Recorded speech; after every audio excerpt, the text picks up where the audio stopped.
Une légende raconte que tout débuta par une tendre histoire entre le fier Mataora et la gracieuse Niwareka, venue du monde des ténèbres.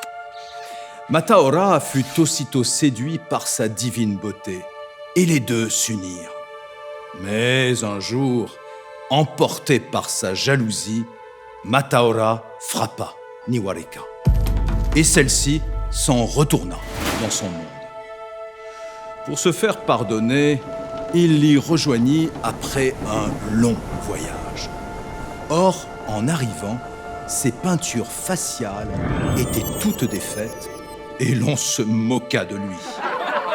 Niwareka accepta néanmoins ses excuses et son père consentit à lui enseigner le tatouage divin, le Ta-Moko. Bienvenue dans la culture maori, l'une des belles et riches composantes des espaces polynésiens, sur les terres d'Aotearoa, le pays du long nuage blanc, tirant ses origines de leurs ancêtres en provenance de la légendaire Hawaiki. Quel témoignage plus fort que le Ta-Moko pour en rendre compte? Un tatouage facial et plus largement corporel qui s'appuie sur des codes stricts, non seulement dans le partage d'informations propres à son porteur, lignée, tribu, rang, exploit, mais aussi dans son exécution. Parmi les méthodes utilisées, la chair peut être sculptée et le pigment placé dans les sillons. Un rituel préside à la fois à la réalisation du moko, véritable rite de passage, au lieu et au temps où il s'accomplit, aux nourritures que l'on y consomme, à l'interruption des relations sexuelles. Les femmes, pour leur part, sont généralement tatouées sur le menton et les lèvres, mais aussi les pieds ou les mains. Il est une extension du moko qui contribue à attester de sa valeur centrale aux communautés maoris.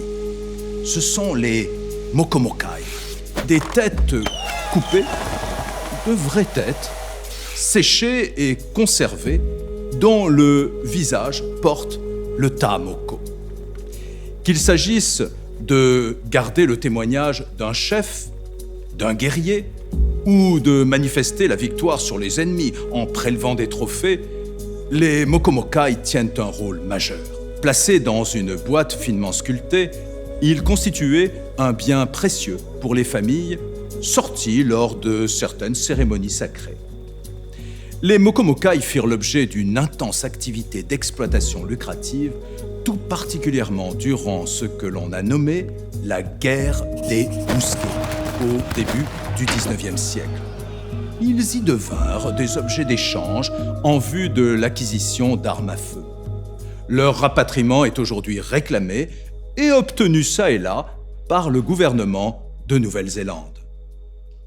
Morale de l'histoire: gagnons à comprendre l'immense richesse de l'art du tatouage, ses ancrages culturels, ses attaches planétaires, tout comme ses présentes réinventions.